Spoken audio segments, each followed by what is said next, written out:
Hey everyone, it's Mike Andes here. Yesterday I made a video about why we are already in the beginning stages of a recession and what you need to do in your business to prepare for it. I'm gonna go deeper into that today, exactly what type of services you should be focusing on and what steps you need to take now to make sure that when recession happens, you're actually able to take advantage of it and expand your business during that time. I just pulled in the command center here, but I wanna make this really quickly for all of you. Now, for everyone that commented yesterday that says I'm just fear mongering and I'm doing it for clicks, let me remind you that in October of 2021, I said the same thing about the stock market, and I said I'm selling over half of my position. And just see what happened in November of 2021 to the stock market, okay?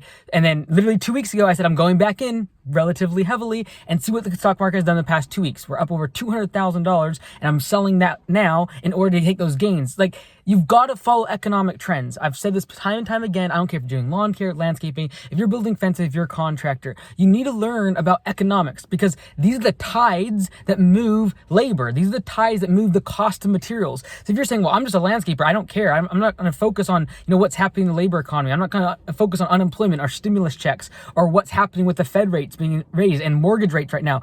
You're going to be fighting the trends and the tides of the economy that are much larger than your business.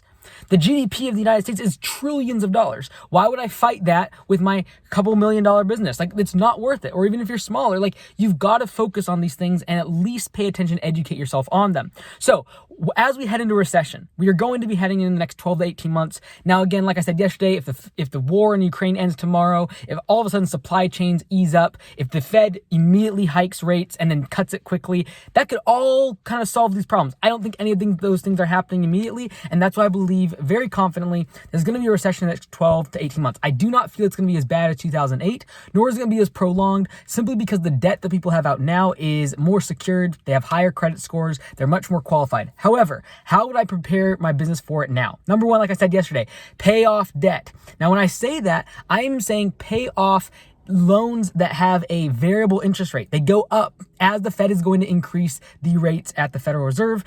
Your rate increase will go with it. So credit card debt, right now you might be at 9, 10, 12%. That will easily get up to 20, 21, 22% over the next 12 months. Guarantee it. If you have a HELOC and you are paying down a HELOC, if it's a variable rate interest and it's at 3 and 4% right now, that is very easily going to go to 6, 7, 8% over the next 12 months. Paying off that type of debt is important. Now, if you have fixed, long-term, low interest rate debt, do not pay that off because you're not going to see those interest rates again. If you were able to refinance or you were able to get a home equity line of credit or something locked in for the next 30 years at 2, 3% interest over the past couple years, do not pay that off. That's very, very high quality debt. You're not going to be able to get loans for 2 and 3 and 4% anymore. As interest rates go up, you're not going to be able to get that. But you should absolutely be paying off things that are variable rates. Things like your business line of credit. Make sure you're paying that off. And then when you pay that off, go ask for more line of credit. So that way, if things really hit the fan and things go really cheap, you have something to tap into and you can utilize that cash reserve in the form of a line of credit. So pay off lines of credit, pay off debt. Anything with a variable rate of interest, make sure you pay those things off. Second thing, like we talked about yesterday, you're going to want to focus on what type of customer you are marketing to. Going after the customer that's going to be insulated from this. They're going to be affluent. They're going to be retirees. They're not going to be able to physically do the work. Doing the work themselves is not an option. They don't have a job that they're going to be laid off from because they're retired, or they have investments, or they have multiple businesses. They have multiple homes and properties. Focus on those customers. Everyone wants those customers. They're not easy to get. They're going to be harder to find, higher customer acquisition costs. They're not going to be the person that goes on to Home Advisor and ask for 20 estimates from different landscapers. That's not going to happen for that high price ticket, that premium customer. So focus on those. That was number 2. We talked about that yesterday. The third thing I want to talk about today is recurring revenue.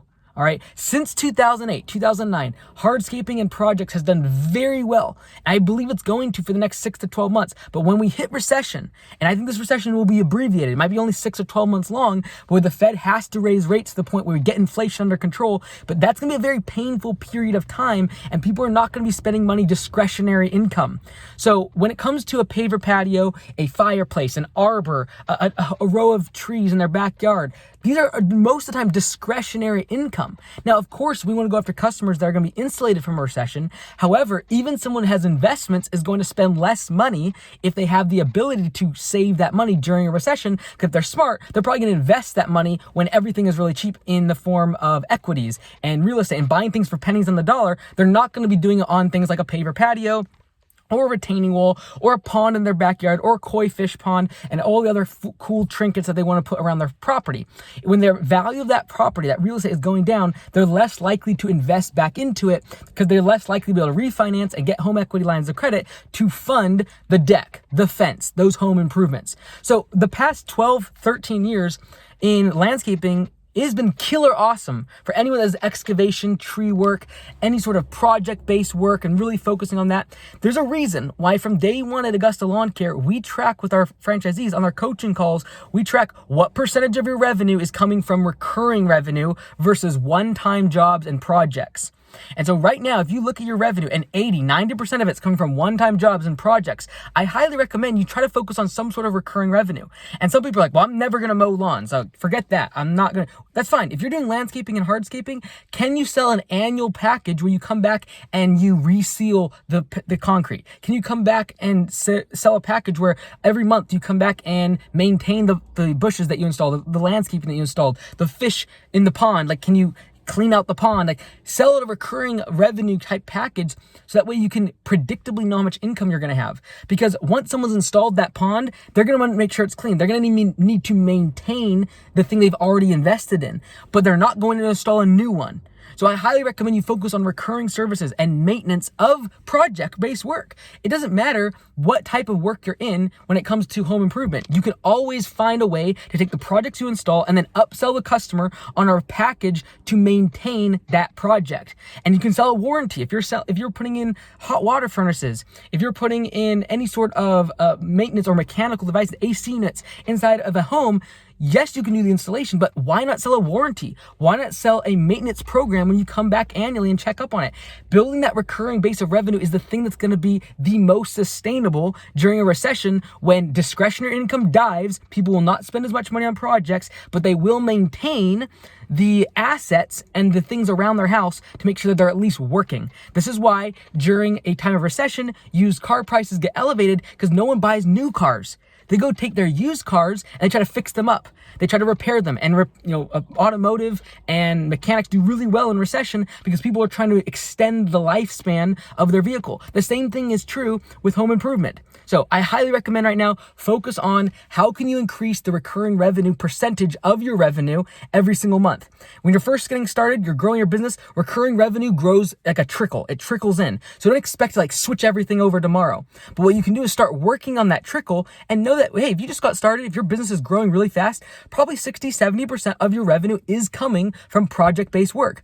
But as time goes on, you want to really focus your marketing, focus all of your efforts on recurring revenue, and then the projects will just be on the side. They're gravy, they're extra money in the bank. That's awesome. But don't be allured by that, because that switch can turn off very quickly. Focus on building a recurring revenue stream, and I highly recommend to do all those things. Pay off the debt, focus on the customers that are going to pay well, and focus on building out recurring revenue in addition to any project-based work that you're doing. I don't think that gravy train is over. I think there's going to be still a lot of money on the table because real estate is still very, very expensive, but just know that can change. Like we saw in March 2020, it can change in a heartbeat. So I encourage you to build that safety net out. The same way in stocks, they hedge against their position. They short certain stocks, so if in the case that it drops, they're okay.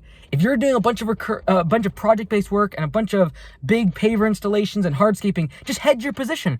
Maybe 20% of your revenue, try to make it recurring. Go back and reseal the pavers, pressure wash the pavers, try to come back and do weeding of services and fix the irrigation and sell a recurring set of services that gets recurring revenue in the door every single month. That's my recommendation for you. If you want more information, check the links in the description. Lots of more resources for you, and check out mycandies.com. We'll see ya.